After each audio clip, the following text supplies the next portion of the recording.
अस्सलामुअलैकुम, welcome to Punjab Technical and Science Academy. उम्मीद करता हूँ कि आप सब खैरियत से होंगे। मैं हूँ आपका इंस्ट्रक्टर मोहम्मद बिन जमील। हम डिप्लोमा विद सोशल इंजीनियरिंग के मुतालिक डिस्कस कर रहे थे, तो चलिए आज का लेक्चर स्टार्ट करते हैं।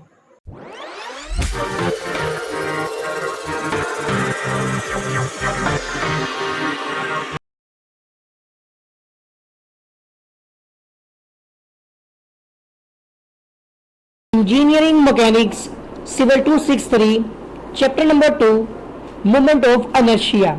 Example number 2.3 Calculate the moment of inertia about the axis as shown। जो फिगर दी गई है उसमें एक्सिस भी लगाए गए हैं, ठीक है। और यहाँ में हम देख सकते हैं कि ये एक उल्टा टी की तरह की एक शेप है, ठीक है। ये नीचे एक्स एक्सिस है और वाई एक्सिस इस फिगर के बिल्कुल वस्त से मरकज से गुजर रहा है, ठीक है। ये वाई एक्सिस है और इसका ओरिजिन पॉइंट इस जगह पर बनता है, ठीक है। अब यहाँ पर हमें पहले इस फिगर की डिवीजन करनी है, ठीक है। फिगर की पहले मैं डिवीजन कर लेता हूँ ताकि वो दो फिगर्स जो हैं वो सेपरेट हो जाए।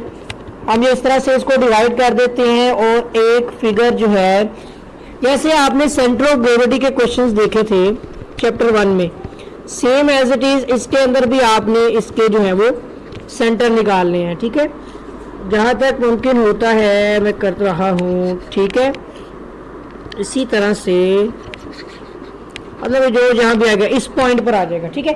और दो फिगर्स को अलग अलग नाम भी दे देना है। ये फिगर 1 कर लिया हमने और ये फिगर नंबर 2, ठीक हो गया। अब इन फिगर्स का जो डाटा होगा वो यहाँ पर लिखना है। तो इसमें एक तो ये B1 है तो ये B2 होगा, ठीक है। इसी तरह से ये H1 है और ये H2। तो मतलब A1 जो है हमारा A तो होगा नहीं, सॉरी A तो एरिया है, एरिया हमने फाइंड करना है। ये हमारा है यहाँ पर B1। डाटा के अंदर B1 हमारे पास है 50 सेंटीमीटर और साथ ही B2 हमारे पास कितना है, वो 10 सेंटीमीटर है। यहाँ पे लिखा भी हुआ है, आप देख सकते हैं। और इसी तरह H1 हमारे पास जो है वो 10 सेंटीमीटर है और H2 जो है उसकी वैल्यू हमारे पास है 40 सेंटीमीटर, ठीक है। अब हमने दोनों के एरियाज निकालने हैं। ये B1 में हम एरिया 1 निकाल लेंगे और यहाँ पर एरिया इसका रेक्टेंगल का निकलेगा सिंपल। B1 को H1 से मल्टीप्लाई कर देंगे। इसी तरह एरिया 2 निकलेगा हमारा कि B2 को H2 से मल्टीप्लाई कर देंगे, सिंपल। तो एरिया 1 निकलेगा हमारा 50 मल्टीप्लाई बाय 10 और एरिया 2 आ जाएगा यहाँ पर 10 मल्टीप्लाई बाय 40, यानी इसका आ जाएगा हमारा एरिया 1 का 500 सेंटीमीटर स्क्वायर, ठीक है। और एरिया 2 का आ जाएगा 400 सेंटीमीटर स्क्वायर, ठीक हो गया। अभी तक हमने दोनों के एरियाज भी फाइंड कर लिए हैं, ठीक है। डाटा बेसिकली हम फाइंड कर रहे हैं ना, एरियाज भी फाइंड कर लिए। तो फार्मूले जो मतलब दो यूज होने हैं वो मैं यहाँ पर मतलब एक में अब यूज होंगी दो वैल्यूज, ठीक है ना। पहले हमारे पास सिर्फ एक वैल्यू थी, लेकिन इसमें हमारे पास दो वैल्यूज होंगी दोनों के अकॉर्डिंग, ठीक है ना। इस तरह से मतलब शेप 1 और 2 दोनों मैं यहाँ पे लिखने जा रहा हूँ IXX। यहाँ पर असल में ना इस एरिया में कोई इशू है, तो फार्मूलाज में कहाँ पर लिखूँ, किसी और कलर से लिखता हूँ यहाँ पे जगह बना के, ठीक है। रेड कलर से ही लिख देता हूँ। चले यहाँ पे आ जाएगा हमारा IXX। इसमें दो वैल्यूज हैं। एक तो ये होता है BD क्यूब डिवाइड बाय 12 वाला, ठीक है ना। ये रेक्टेंगल है तो BD क्यूब डिवाइड बाय 12 तो B1 D1 क्यूब, ठीक है। और प्लस हमारे पास आ जाएगा एरिया इंटू K1 का square plus B2 D2 cube, ठीक है, डिवाइड बाय 12 और प्लस AK2 का स्क्वायर। समझ रहे हैं ना बात, मतलब शेप जितनी बढ़ेंगी फार्मूले में उतनी ही एक्सटेंड की जाएंगी। इसी तरह IYY में आप देखेंगे ये हो जाएगा DB क्यूब तो D1 B1 cube divide by 12 और प्लस A इंटू R1 का स्क्वायर। ठीक है ना, दो शेप है, शेप 1 शेप 2। तो इसी तरह यहाँ पे आ जाएगा D2 B2 cube divide by 12 plus A into R2 का स्क्वायर, और यहाँ पर एरिया 1 भी है यहाँ पे, ठीक है ना, ये एरिया 2 है, ये एरिया 1 है, दोनों के एरियाज हम निकाल रहे हैं ना। इसी तरह ये एरिया 1 है, ये एरिया 2 है, ठीक है। मेरा ख्याल है ये दो चीज़ें आपको समझ आ गई होंगी, ठीक है ना। अब हमें इसकी बाकी वैल्यूज निकालनी है। एरिया भी निकला है, अब हमें क्या क्या चाहिए इसके अंदर, K1 K2 R1 R2, और बाकी आप वैल्यूज पुट करेंगे तो आंसर आ जाएगा, सही है। पहले हम निकाल लेते हैं K1, ठीक है।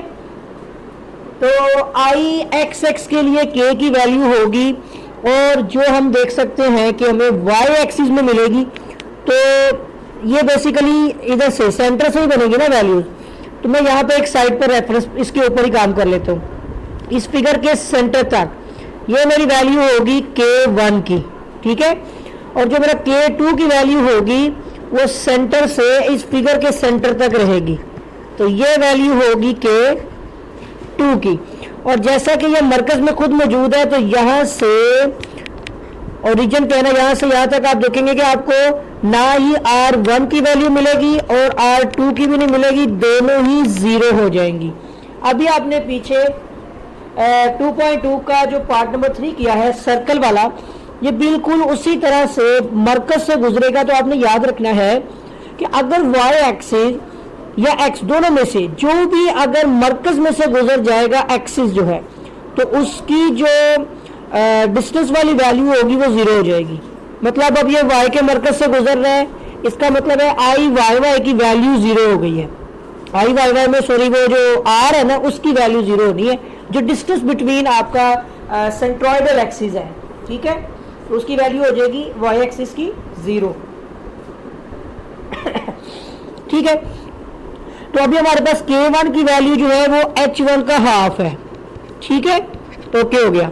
तो H1 कितना है हमारे पास 10 का हाफ लिया, तो ये आ जाएगी 5 सेंटीमीटर। अब K2 की वैल्यू देख लेते हैं, तो ये हो जाएगी हमारे पास यहाँ से इस फिगर के सेंटर तक, ये तो है H1 की वैल्यू। उधर से ऊपर आप देखेंगे तो यहाँ से यहाँ तक H2 है, तो ये H2 का हाफ है। तो आपने H1 में H2 का हाफ ऐड करना है। मेरी बात आप अंडरस्टैंड करेंगे कि यहाँ से यहाँ तक H1 है और यहाँ से यहाँ तक H2 है, हमने यहाँ से इसके सेंटर में जाना है, तो यहाँ से यहाँ तक H1 में ऐड कर दें H2 का हाफ, ठीक है। H1 की वैल्यू है 10 और ऐड H2 की वैल्यू है 40, डिवाइड बाई 2 कर दें तो ये आ जाएगी 10 + 20। तो आपकी H2 इसका मतलब हुआ यहाँ पर कि ये आ जाएगी आपकी वैल्यू 30 सेंटीमीटर, जो K2 की वैल्यू है, ठीक है। तो K2 जो है अंडरस्टैंड कर लेते हैं इसको, 30 सेंटीमीटर K2 की वैल्यू आ गई। और आपकी यहाँ पर R1 भी 0 है और R2 भी 0 है, ठीक है। सारा डाटा हमें मिल चुका है, और वो जो फार्मूलाज ऊपर मैंने लिखे हैं वो बेसिकली मैं यहाँ पे भी लिख सकता था, लेकिन कोई मसला नहीं है, मैं यहाँ पे दोबारा से वो फार्मूलाज लिखता हूँ, फिर हम उसमें वैल्यूज पुट करेंगे, ठीक है। तो किसी और कलर से लिखते हैं। यहाँ पर हम पहले लिखेंगे IXX का फार्मूला, ठीक है। इसका फार्मूला बनेगा B1 का cube divide by 12 plus A1 into K1 का स्क्वायर, ठीक है। अभी हुई एक शेप, प्लस आ जाएगा D2 का cube divide by 12 plus A2 into K2 का स्क्वायर। तो ये दो शेप्स के हवाले से दोनों की वैल्यूज हमने लिख दी है यहाँ पर, ठीक है। और अब उसके बाद हमने यहाँ पर इनकी वैल्यूज को जस्ट पुट करना है, ठीक है। तो पहले इसको पुट कर लेते हैं। तो पहले ये देखते हैं ना वैल्यूज नहीं जी, B1 की वैल्यू कितनी है 50 सेंटीमीटर, यहाँ पर आ जाएगा 50 इंटू D1 की वैल्यू हमारे पास है यहाँ पर D नहीं तो H, एक ही बात हो जाएगी, ठीक है ना। अब यहाँ पर D = H है, बस याद रखना है आपने कि सारी D की वैल्यू H ही होगी, तो वो आ जाएगा 10 सेंटीमीटर, ठीक है ना। आप कोशिश कीजिएगा कि यहाँ फार्मूले में ही H मतलब जो है वो यहाँ पर है वो ही लिख दें, H है तो यहाँ पर भी H, आपने यहाँ पर भी H ही लिखना है, ठीक है ना। यहाँ पर D की जगह पे H लिखना है, ठीक कर लीजिएगा। क्यूब आ गया और डिवाइड बाय 12 प्लस एरिया 1 हमारे पास है यहाँ पर 500, ठीक है। और K1 जो है उसकी वैल्यू हमारी आई 5, इसका स्क्वायर हो गई, सही हो गया, प्लस आ गया। अब B2 उसकी वैल्यू हमारे पास कितनी है, 10 है, तो 10 को मल्टीप्लाई कर देंगे D2 यानी H2 से 40 का आ जाएगा हमारा क्यूब और डिवाइड बाय 12 भी आ गया, ठीक है, प्लस एरिया 2 हमारा कितना निकला है 400 आ गया। इसको मल्टीप्लाई करेंगे K2 के साथ, K2 की वैल्यू है 30, आई थिंक ये रही, ठीक है, तो 30 का आ जाएगा हमारा क्यूब और बल्कि सॉरी यहाँ फार्मूले का स्क्वायर होता है, ठीक है ना, यहाँ पे आएगा स्क्वायर। ओके हो गया। तो दोनों वैल्यूज हमने यहाँ पर लिख ली हैं, दोनों शेप्स की IXX में वैल्यूज पुट हो चुकी हैं। बाकी आपको पता है जस्ट हमने सिंप्लीफाई करना होता है, ठीक है ना, सोल्व करना होता है। तो इन सबको आप सोल्व करेंगे कैलकुलेटर के जरिए से सेपरेट। तो मेरे पास जो है ना यहाँ पर सोल्व किया हुआ है बुक के अंदर, तो मैं वही लिखने वाला हूँ यहाँ पर, ठीक है ना। पहले वाले पोर्शन को सोल्व करके कैलकुलेटर से हासिल किया गया है यहाँ पर 4166.67, ठीक है ना, 4166.67। और बल्कि यहाँ पे पूरा नहीं आएगा, मैं काम करता हूँ इसके नीचे ही लिख देता हूँ, ठीक है ना, एक मिनट रुकिएगा, रेजर नहीं काम कर रहा, ये रहा, ठीक है। यहाँ पर पूरा नहीं आता तो दोबारा लिख लेते हैं, यहाँ पर नीचे लिख लेते हैं क्योंकि इसके नीचे फिर हम सोल्व कर लेंगे।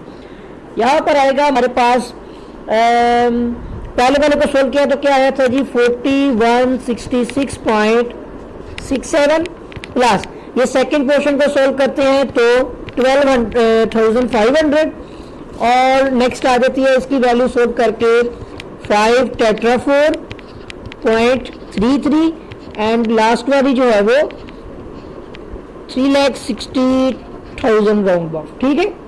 और जब हम इस सब को सोल्व करके कैलकुलेट कर लेते हैं तो आंसर में वैल्यू आ रही है 43 टेट्रा 0, ठीक है, सेंटीमीटर की 4। ये आप चेक करके देख लीजिएगा।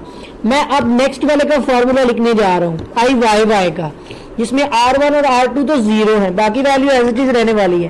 तो IYY इज इक्वल टू ये B1 D1 का क्यूब है ना, वो हो जाएगा आपका B1 का क्यूब D1, ठीक है, उलट जाएगी बस साइन, और 12 आ गया प्लस यहाँ पर आ जाएगा आपका, और सॉरी यहाँ पर हाँ ठीक है, बिल्कुल सही लिख रहा हूँ मैं, और यहाँ पर A1 और R1 का स्क्वायर होगा, इतना फर्क आ गया।